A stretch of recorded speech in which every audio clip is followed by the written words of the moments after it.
Hi, okay, I just got an article. Um, I got a video, I can post the video link um, over there. And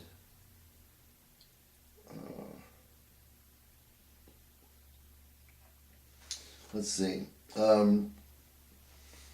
http:// CanadaFreePress.com index.php index.php article 8460. That's http:// CanadaFreePress.com index.php article /8460. Canada Free Press article Friday, February 13th.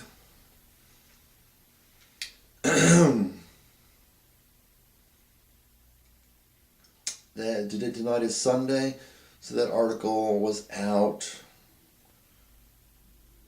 2 days before today, 2 days ago. Every 5 years, the firearm owner must go through a complete renewal process for each weapon owned. Failure to comply carries stiff penalties.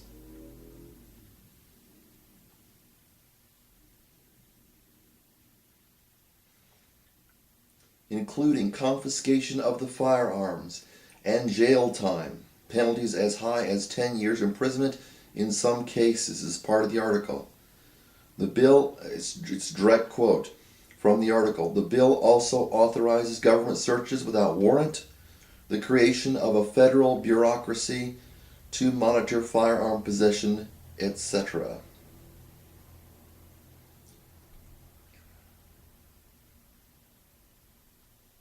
So every weapon you have to go through a renewal process every 5 years.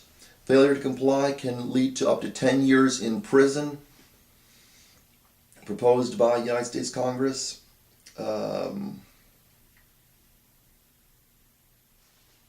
Confiscation of firearms, where your firearms are taken from you, in which case, under the prevailing laws, you would not be allowed to own a firearm once you go to jail. So just not doing what the government tells you about if you have a firearm, if there's any reason you can't get your firearm renewed, with these restrictions, you go to jail and never be able to own a firearm again legally. It will effectively preclude the ownership of any firearms by law-abiding people unless directly licensed by the Attorney General. It's a license. It's a permit. Like you get a license to drive, that can be taken away.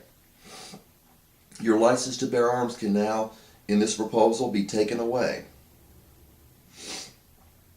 1/6/2009 for those who are outside the United States. That's January 6, 2009, introduced.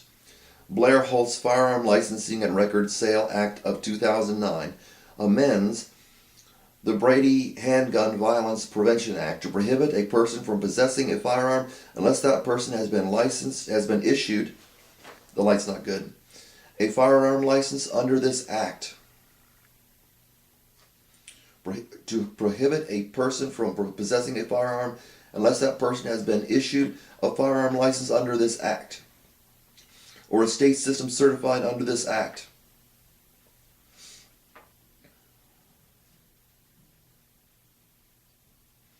And such license has not been invalidated or revoked. So if your license is invalid, or if they revoke your license, you can't own a firearm in the United States, according to the bill they're trying to pass through. Prohibits transferring or receiving a quality firearm. Prohibits transferring or receiving a qualifying firearm unless the recipient presents a valid firearms license. The license is verified and the dealer records a tracking authorization number. Prohibits transferring a firearm to any person other than a licensee unless the transfer is processed through a licensed dealer in accordance with National Instant Criminal Background Check System requirements, with exceptions.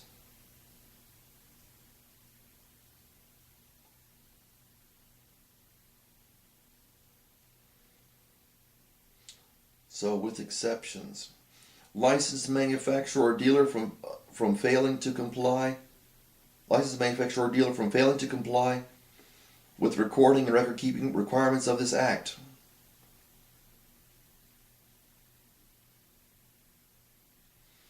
Failing to report the loss or theft of a firearm to the Attorney General within 72 hours, 3 days. If your house gets broken into and your life's threatened, your right, or your right, I would say, it's your right to own a firearm would be revoked, unless you contacted the Attorney General within 72 hours. Apparently the Attorney General of the United States. Failing to report to the Attorney General an address change within 60 days. You move and you have guns and you live there 2 months and forget to call the Attorney General, you can lose your license to own a gun. License, not right. They've taken away our right to drive. Now, I'm sorry, people are going to think I'm some kind of a, freedom nut. But that's the way I feel. They've taken away our right to drive. Now they're taking away our right to guns. They're trying to say they got the free speech areas, the free speech zones. You should watch this because, I've seen them. Free speech zones where you're allowed to speak freely and other places where you're not.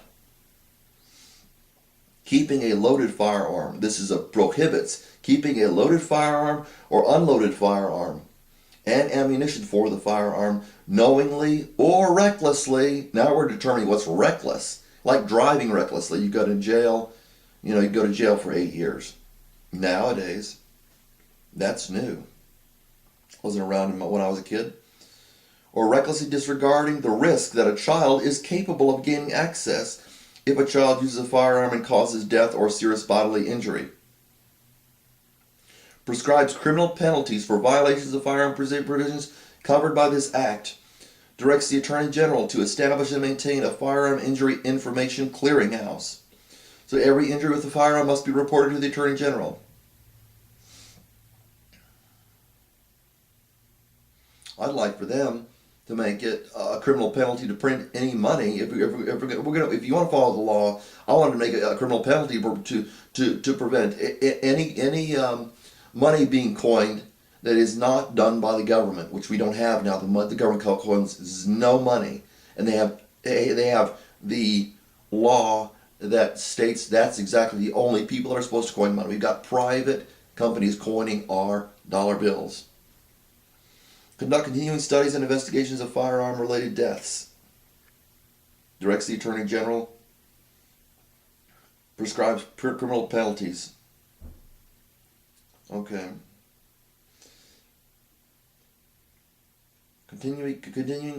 Conduct continuing studies and investigations of firearm-related deaths and injuries, and collect and maintain current production and sales figures of each licensed manufacturer.